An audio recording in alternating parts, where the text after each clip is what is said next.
मित्रों, आज current affairs में आप ये देखिए जो ट्रंप का कारनामा है, टैरिफ वार शुरू कर दिया।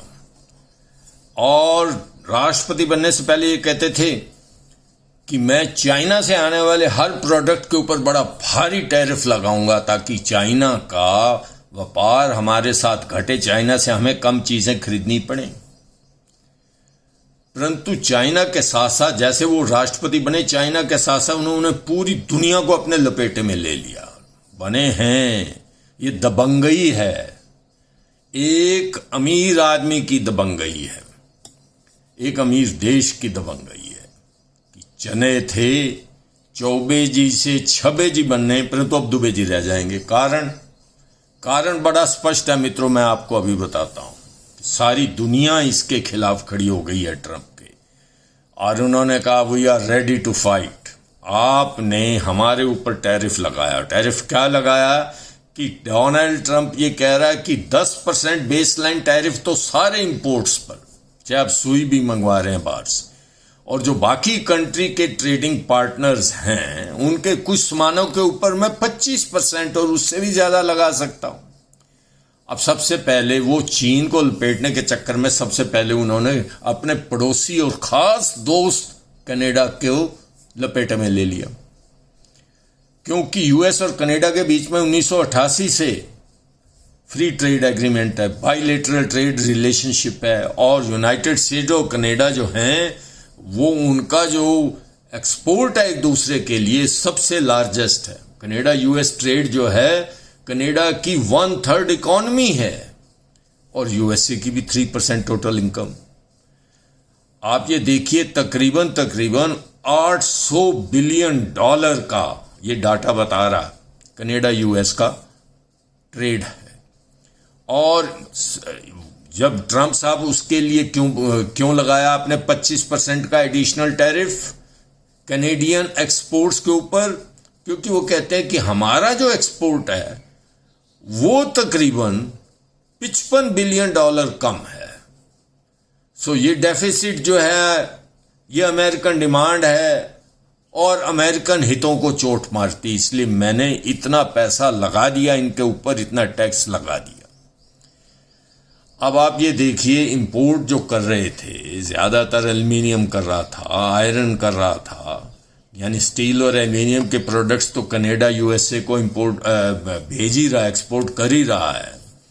और तो और ये कनेडियन ऑटोमोबाइल्स भी जा रही है, ऑटो इंडस्ट्री और ऑटो स्पेयर पार्ट्स भी जा रहे थे। अब इन सब के ऊपर 25% एडिशनल टैरिफ हो गया, और इसके साथ साथ आपकी गैस जा रही थी, आपके ऑयल प्रोडक्ट्स जा रहे थे। अब इसका जवाब कनाडा ने बड़े जबरदस्त दिया। ये तो समझ रहे थे ट्रंप साहब की कनेडियन डर जाएंगे, परंतु जो मार्क कार्नी नया उनका प्राइम मिनिस्टर आया, उसने कहा we are ready to fight. और रेडी टू फाइट में जितना टैरिफ इन्होंने बढ़ाया उसी तरह उतना ही टैरिफ अमेरिकन गुड्स के ऊपर उन्होंने बढ़ा दिया कनाडा वालों ने, कि आप अमेरिका से जो सामान इधर भेजेंगे उसके ऊपर भी उतना ही टैरिफ लेगा जितना आप चार्ज कर रहे। इतनी बात तो छोड़िए, ये तो चलता रहेगा, परंतु कनाडा ने अपने दूसरे पार्टनर ढूंढने शुरू कर दिए। उन्होंने कहा एक आदमी के ऊपर हम क्यों डिपेंड रहे, एक देश के ऊपर, अपने सारे इंपोर्ट के लिए यूएसए के ऊपर क्यों इंपोर्ट, यानी 70% इंपोर्ट जो है यूएसए से होता है उनके सारे साजो सामान का। अब उन्होंने चीन के साथ हाथ मिला लिया, ऐसा सुना, क्योंकि चीन और यूएसए की तो बड़ी भारी लागडांट है, और चीन को ही सबक सिखाने के लिए यूएसए ने ये टैरिफ किए थे। परंतु फिर लालच आ गया ट्रंप साहब को और दबंगई दिखाने का मौका मिल गया। उन्होंने पूरी दुनिया के सारे जितना भी वहां पर एक्सपोर्ट होता है सारे को सब एक्सपोर्ट्स के ऊपर लगा दी, जिसमें उनके अपने मित्र देश भी। और चीन के साथ उन्होंने हाथ मिला लिए कि हम आपको ऑयल एंड गैस जो है आपकी, उसकी आपूर्ति हम कर देंगे। अब इसके साथ साथ उन्होंने अपने एक और दोस्त मैक्सिको, पड़ोसी देश है बिल्कुल यूएसए का, उसके ऊपर भी उन्होंने इसी तरह से 10 + 25 35% टैरिफ लगा दिए। खाने का ज्यादा सामान, फूड प्रोडक्ट जितने वो मैक्सिको से आते हैं। जितना क्रूड ऑयल है वहां से तकरीबन 7 lakh barrels crude every day Mexico से पहुंचता है यूएसए के अंदर।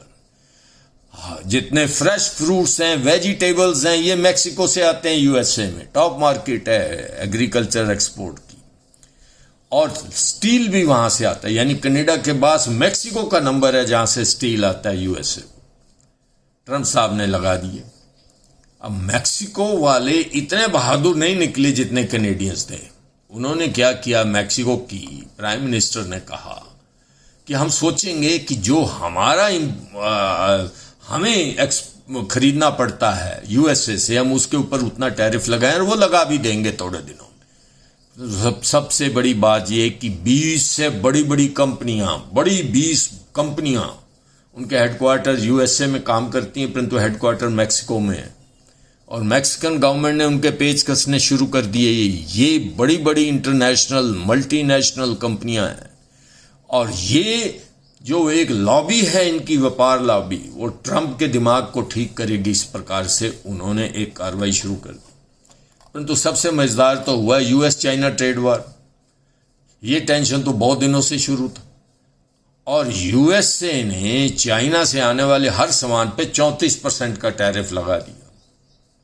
यानी 10% तो पहले, और उसके बाद 34-44, कोई प्रेफरेंशियल नहीं रहेगा इनका एक्सपोर्ट। अब चाइना ने कहा कि हम आपका जवाब देंगे और हम तैयार हैं, चाइनीज राष्ट्रपति ने कहा। और चाइनीज राष्ट्रपति ने आईना दिखाया डोनाल्ड ट्रंप को। इसी शुक्रवार को प्रेस कॉन्फ्रेंस में उन्होंने कहा, यही 2 दिन पहले, कि डोनाल्ड ट्रंप, आपके टैरिफ वार ने ग्लोबल मार्केट को खत्म कर दिया है। ये अमेरिकी बाजार S&P शेयर बाजार 500 फेल 6% ऑन दैट डे।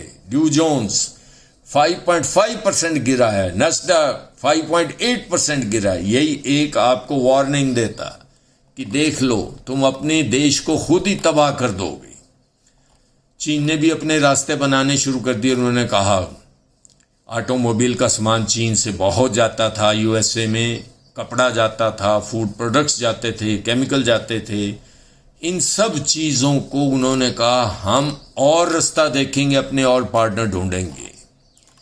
और गैस के लिए, वो पेट्रोलियम के लिए चीन जो है यूएसए के ऊपर डिपेंड करता था, परंतु अब कनाडा उसको यूएस सप्लाई करने के लिए तैयार हो गया। और अमेरिकी गुट का एक और देश ऑस्ट्रेलिया तैयार हो गया।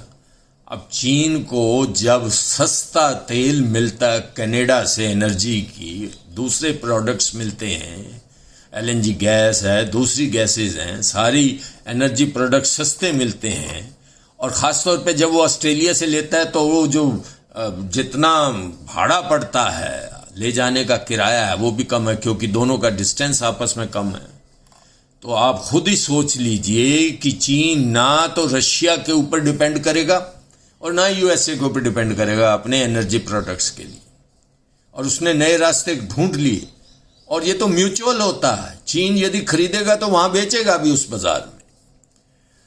अब रशिया, जो कि तेल का और ऑयल के जितने प्रोडक्ट्स हैं उसको देने के लिए यूरोप को बड़ी भारी सप्लाई करता था, और वो नेटो के मेंबर्स भी हैं, और इसके सहारे वो आर्म ट्विस्टिंग भी करता था रशियन यूक्रेन वॉर में, कि मान जाओ नहीं तो तुम्हारा ये तेल बंद कर दूंगा, तुम्हारा ये एनर्जी प्रोडक्ट्स बंद कर दूंगा, और ठंड में मर जाएगा सारा यूरोप। अब यूरोप ने चीन के साथ हाथ मिला लिए, कनाडा के साथ हाथ मिला लिए, जहां जहां से तेल का प्रोडक्ट मिल सकता है सीधा, और मैक्सिको के साथ भी उनकी बातचीत शुरू हो गई है। तो आप ये देखिए, नेटो भी टूटेगा, यूरोपियन यूनियन के जितने साथी हैं वो तो टूट ही गए। उन्होंने तो अपने अपने हित साधने शुरू कर दिए। और इसी तरह चीन के ट्रेड वार में तुम चीन को बंद करने के लिए वोट लेकर आए हो, लोगों को कहते थे मैं नौकरियां दूंगा, इस देश को समृद्ध बना दूंगा, और चीन के ट्रेड को बिल्कुल समाप्त कर दूंगा। चीन जो है अमेरिकी बाजारों पर छा गया। अब देखिए हुआ क्या है। चीन को रोकने के चक्कर में आपने अपने सारे एशिया के साथियों को खो दिया। यूएसए ने चीन के ऊपर तो आपने 34% एडिशनल लगा दी। 10% तो वो आप लगाते ही हैं, जिसको आप बेसिक टैक्स कॉस्ट बोलते हैं। अब 34% एडिशनल। वियतनाम पे 46, कंबोडिया में दुनिया में सबसे ज्यादा टैरिफ 49, और कंबोडिया यूएसए को भेजता है मछली और उसके प्रोडक्ट। इंडोनेशिया पे 32, म्यांमार के ऊपर 44, थाईलैंड के ऊपर 36। भारत में थोड़ा रहम दिखाया, 26% है। ये एडिशनल ड्यूटीज यानी 10% तो वो दे रहा है, 36 टोटल देना पड़ेगा। परंतु हम थोड़ा सा ये देखते हैं कि क्या भारत को भी इसमें ट्रेड एडवांटेज है। भारत चुपचाप बैठा, कोई रिएक्शन नहीं दिया। जी हाँ है, यदि कोशिश करे तो ये एक मौका है कि भारत को 26% अमेरिका में अपनी एडिशनल ड्यूटीज देने की जरूरत नहीं है।